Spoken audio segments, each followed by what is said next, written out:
Oh, jangan bercanda lah. Jangan malu-maluin gue depan Karvan Lun. Gue yang bawa lu. Nanti nama gue jadi jelek di depan dia. Berulah kades ya. Akhirnya, Eddie pun pergi bertemu Karvan Lun tanpa memakai pil tersebut. Dan alhasil, Eddie terlihat linglung dan terbata-bata saat ditanya oleh Karvan Lun. Di saat bersamaan, Eddie melihat berita di televisi yang memberitakan tentang seorang wanita yang ditemukan meninggal di sebuah hotel tadi malam. Dan wanita tersebut adalah perempuan yang melakukan pengenceritan bersama dirinya tadi malam. Eddie pun meminta izin sebentar untuk keluar karena mual dan dia pun muntah. Singkat cerita, Eddie kembali ke kontrakannya dengan wajah pucat dan lemas. Oke, sampai sini pasti Anda bertanya, apakah mungkin Eddie membunuh wanita tersebut? Atau mungkin ada orang lain yang melakukannya? Tapi siapa? Dan kenapa? Semuanya semakin rumit ditambah kondisi Eddie yang semakin melemah karena efek samping pil tersebut. Tiba-tiba ada telepon masuk. Ternyata itu Melissa, mantan istrinya. Dia mengatakan, Eddie, apakah Vernon memberikan sebuah pil kepadamu? Jika iya, berarti kamu dalam bahaya. Eddie kemudian mengajak Melissa untuk bertemu sore ini. Sembari menunggu sore, Eddie pun memutuskan untuk memeriksa catatan Vernon untuk mencari tahu siapa saja pelanggan Vernon yang sudah memakai pil tersebut. Dan Eddie pun menelepon satu persatu orang yang ada di catatan Vernon tersebut. Dan terkejutnya Eddie saat mengetahui jika 3 orang diantaranya sudah mati baru-baru ini. Dan 1 orang sedang berada di rumah sakit. Kemudian Eddie menelepon kembali nomor lain yang ada di catatan tersebut. Dan tak diduga, telepon tersebut tersambung ke seorang tepat berada di samping tempat duduk Eddie. Dan jika diperhatikan, orang tersebut mirip dengan pria misterius yang akhir-akhir ini mengikuti Eddie. Eddie pun secepatnya beranjak dari sana, tapi pria tersebut terus mengikutinya. Dan terjadilah kejar-kejaran antara pria tersebut dengan Eddie. Beruntung, Eddie bisa lolos dari pria tersebut. Dan akhirnya Eddie pun sampai di tempat pertemuannya dengan Melissa. Betapa terkejutnya Eddie saat melihat kondisi Melissa sekarang. Mereka pun berbincang di sana dan Eddie kembali dibuat terkejut saat Melissa mengatakan jika dirinya juga memakai pil tersebut 2 tahun yang lalu. Melissa mengatakan saat itu dia berhenti memakai pil tersebut karena mendengar kabar dari Vernon bahwa beberapa orang mati karena mengkonsumsi pil tersebut. Saat dia mulai berhenti minum pil tersebut, dia jatuh sakit. Dia merasakan sakit kepala, penurunan stamina, dan kesulitan berkonsentrasi lebih dari 10 menit. Melissa pun menyarankan agar Eddie berhenti memakai pil tersebut. Namun, Eddie dibuat dilema, karena jika dia berhenti sekarang, maka semua yang sudah dia capai saat ini akan lenyap begitu saja. Melissa pun pamit untuk pulang. Di tengah perjalanan, Eddie masih dibuat terkejut dengan apa yang akan dialaminya nanti. Dia kemudian mengambil pil ajaibnya dari saku untuk dia minum. Tapi tiba-tiba si rentenir datang untuk menagih uangnya kembali. Eddie yang sedang lemah pun tidak bisa berbuat apa-apa. Dia pun dihajar oleh si rentenir. Dan tidak sengaja melihat pil tersebut di tangan Eddie, si rentenir pun mengambilnya. Dia bertanya, obat apa nih Jing? Eddie menjawab, bukan apa-apa bang, itu cuma bodrek buat sakit kepala saya. Rentenir, jangan ngawadul kamu, barang bagus nih kayaknya. Lalu si rentenir itu pun menelannya. Singkat cerita, Eddie pun mencairkan uangnya di bank untuk melunasi hutangnya kepada si rentenir. Dan saat itu pula, si rentenir sudah merasakan efek dari pil tersebut. Dia mengatakan, obat apaan anjing, enak banget, gila, cabut lu dari sini. Dengan badan sempoyongan, Eddie kemudian pergi ke kantor tempat Lindy bekerja. Di sana, Eddie mengatakan semuanya dengan jujur. Eddie meminta tolong kepada Lindy untuk mengambil sisa pil tersebut yang dia sembunyikan di balik kerang di rumahnya Lindy. Lindy pun mengambilnya. Tapi saat di perjalanannya kembali ke kantor, Lindy menelepon Eddie bahwa dirinya seperti diikuti oleh seseorang. Dan ternyata itu adalah si pria misterius tersebut. Dari sini terjadi adegan kejar-kejaran antara pria tersebut dengan Lindy. Lindy pun berhasil sembunyi di balik batu, namun dirinya terpojok. Kemudian dia menelepon kembali Eddie. Eddie lalu menyuruh Lindy untuk mengambil satu pil tersebut dan menelannya. Eddie mengatakan, pil tersebut akan berefek setelah 30 detik. Setelah itu, kamu akan menemukan jalan keluar dari sana. Lindy yang panik tidak punya. Setelah 30 detik berlalu, akhirnya Lindy mulai merasakan sensasinya. Dia melihat berbagai celah dan kemungkinan untuk bisa lolos dari sana. Dia pun melihat orang-orang yang sedang bermain ice skating dan ide pun muncul. Lindy pun langsung lari dengan cepat. Pria tersebut langsung mengejarnya. Saat sudah berada di atas es, Lindy langsung menuju dan menggendong seorang anak kecil lalu menghantam pria tersebut dengan sepatu es yang dipakai anak tersebut.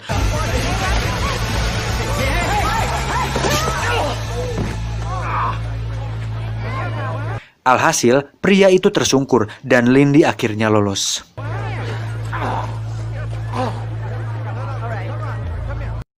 Singkat cerita, Eddie pun kembali pulih setelah diberi pil tersebut. Tidak lama, Eddie kembali didatangi oleh si rentenir yang ternyata ketagihan dengan pil tersebut. Eddie pun tidak mau ambil pusing. Dia kemudian memberinya beberapa pil untuk mengulur waktu sembari mencari solusi bagaimana cara menghentikan rentenir bangsa tersebut. Dan solusinya adalah dia menyewa 2 orang bodyguard bersamanya yang akan selalu menjaganya saat berada di luar. Dan satu masalah sudah selesai. Eddie pun pergi ke kantornya Carl Van Loon untuk meminta maaf atas kejadian beberapa waktu yang lalu. Carl pun akhirnya memberikan kesempatan kepada Eddie untuk bergabung di perusahaannya. 2 months after I'd started NZT, 2 bulan berlalu, Eddie pun menjadi orang yang cukup berpengaruh di perusahaannya Carl. Eddie pun sudah menemukan cara agar tidak overdosis atau kehilangan kesadaran, yaitu dengan meminum pil tersebut dengan dosis sama setiap hari tanpa minum minuman beralkohol. Eddie kemudian memesan sebuah jas dengan kantong rahasia agar dia bisa mengambil pil tersebut dimanapun tanpa takut kehabisan. Dengan kecerdasan yang diberikan pil tersebut, membuat Eddie berinisiatif untuk mencari seorang yang ahli dalam obat-obatan dan farmasi. Dan akhirnya, dia pun menemukan seseorang yang ahli di bidangnya. Eddie meminta orang ahli tersebut untuk meneliti pil tersebut dan menyempurnakannya. Ahli tersebut mengatakan akan butuh waktu sekitar 1-2 tahun untuk meneliti dan menyempurnakan pil tersebut. Eddie langsung mengatakan, "Jika kau bisa menyempurnakan pil tersebut dalam waktu 6 bulan, aku akan memberimu $2 juta atau sekitar 28 miliar rupiah cash." Dan ahli tersebut menyetujuinya. I'll give you $2 million if you can do it in 6.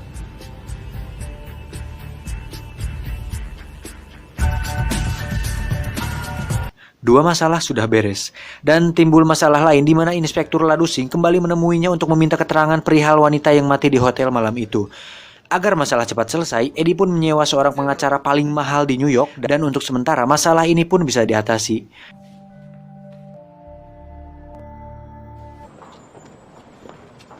You're lucky somebody wiped the room.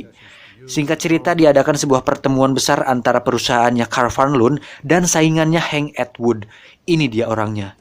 Tujuan dari pertemuan ini adalah untuk presentasi dan mengajak kerjasama satu sama lain. Saat Eddie sedang presentasi, Hank Atwood terlihat seperti sedang tidak baik-baik saja. Melihat gerak-gerak aneh tersebut, Eddie merasa ada sesuatu yang salah.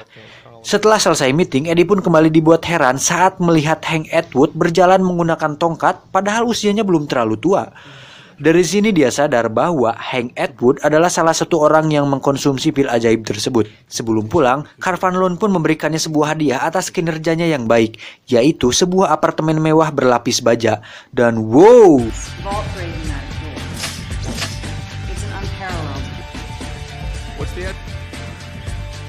Keren anjir, aku mah boro-boro kayak gitu. Dikasih rumah yang pakai tulak panto juga udah seneng. Kalian tahu tulak panto? Pintu yang kuncinya pakai kayu kecil terus dipaku di tengahnya, jadi biar pintunya nggak bisa dibuka, tinggal diputer kayunya.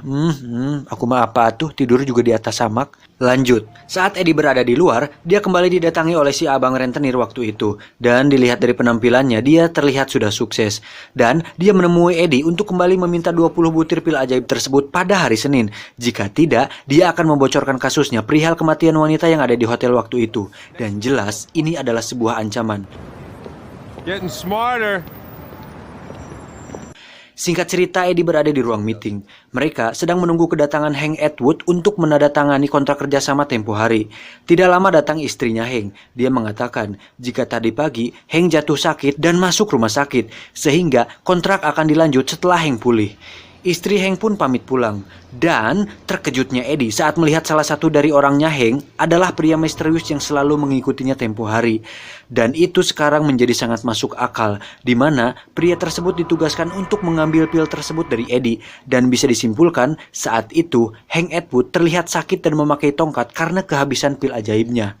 Dan beruntung Eddie masih cukup memiliki pil tersebut sehingga tidak mengalami nasib sama seperti Hank Atwood. Dan saat Eddie mengambil pil tersebut dari kantong rahasianya, pilnya tiba-tiba hilang. The fuck? Entah siapa yang mengambilnya, tapi semuanya akan berantakan jika Eddie tidak segera menemukan pil tersebut. Eddie pun kembali ke ruangannya Carl, dan salah satu karyawan memberikan sebuah kiriman paket kepada Eddie. Saat dibuka, ternyata itu adalah tangan bodyguardnya yang sudah terpotong. Dan sudah jelas, yang melakukan ini sudah pasti si rentenir bagong tersebut. Eddie pun meminta izin untuk pulang.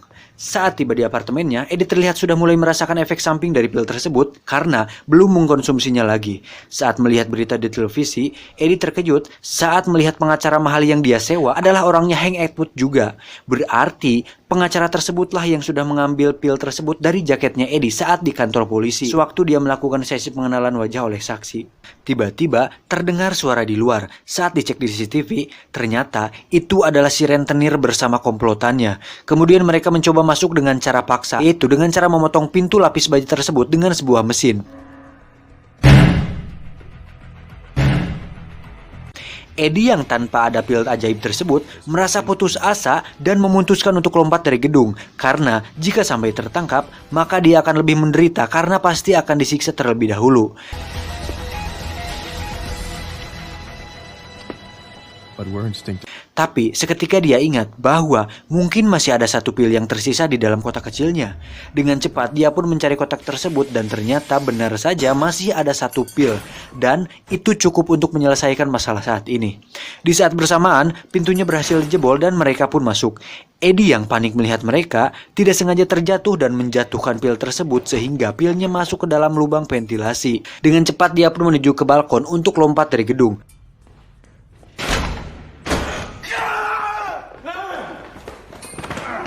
Namun, berhasil dicegah oleh anak buahnya si abang rentenir.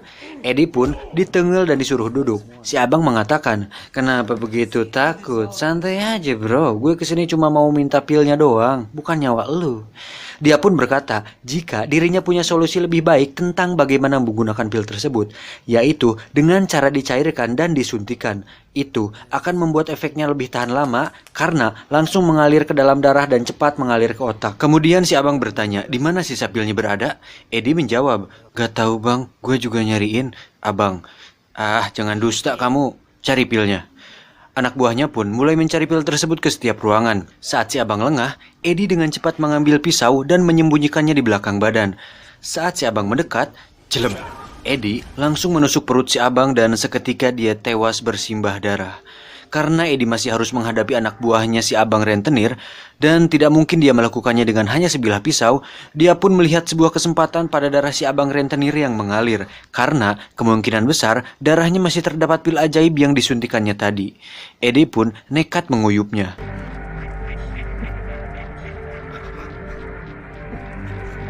Dan setelah dirasakan ternyata berhasil. Salah satu anak buahnya pun kembali. Dia langsung menghampiri Eddie yang sedang terbaring. Saat sudah dekat, Eddie pun mengeluarkan jarum di dalam mulutnya dan menusukkannya ke mata si anak buahnya tersebut. Dari situ terjadilah sedikit pergelutan dan sedikit tembak-menembak yang berakhir dengan menangnya Eddie. Intruders had been his dissatisfied clients. Di sisi lain, Hank dinyatakan meninggal. Pria misterius yang merupakan orang kepercayaan Hank Atwood pun terlihat muram karena majikannya sudah mati. Pada akhirnya, si pria misterius ini pun mau diajak kerjasama dengan Eddie. Kemudian, si pengacara itu pun dibunuhnya, dan Eddie mengambil apa yang dia inginkan, yaitu pil tersebut. He did not appreciate that. And it was all still possible.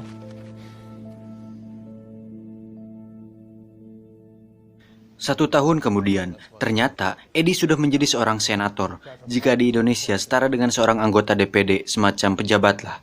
Saat masuk ke ruangannya, sudah ada tamu yang sedang duduk. Dan ternyata itu adalah Carl Van Loon. Carl? Mr. Mora.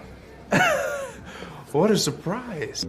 Carl Van Loon pun langsung to the point bahwa dia ingin agar Eddie kembali menjadi partnernya dan membantunya dalam bisnisnya. Carl Van Loon mengatakan bahwa dia sudah mengetahui bahwa Eddie bisa seperti sekarang karena pil ajaib tersebut. Dan secara terang-terangan, dia mengancam Eddie bahwa jika Eddie tidak mau diajak kerjasama, dia akan membeli dan menutup tempat di mana pil ajaib itu diproduksi. Sehingga Eddie tidak bisa lagi mendapatkan pil tersebut. Dan tentu saja dia akan menghancurkan karirnya.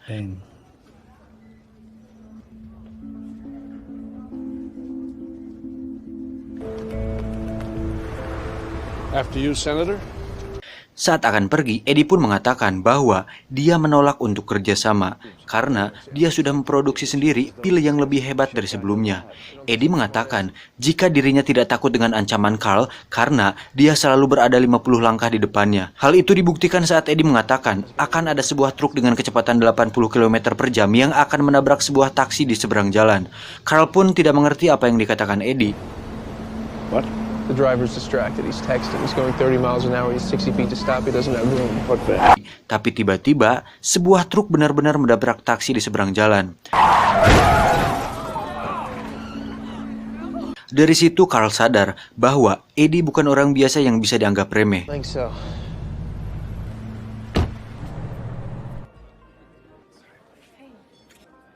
Terakhir, Eddie terlihat tersenyum karena dengan pil baru yang dia miliki, dia bisa menjadi apapun yang dia inginkan dan bisa menjadi sesuatu yang tidak terbatas. 衣服，可是会把我当脏做啊！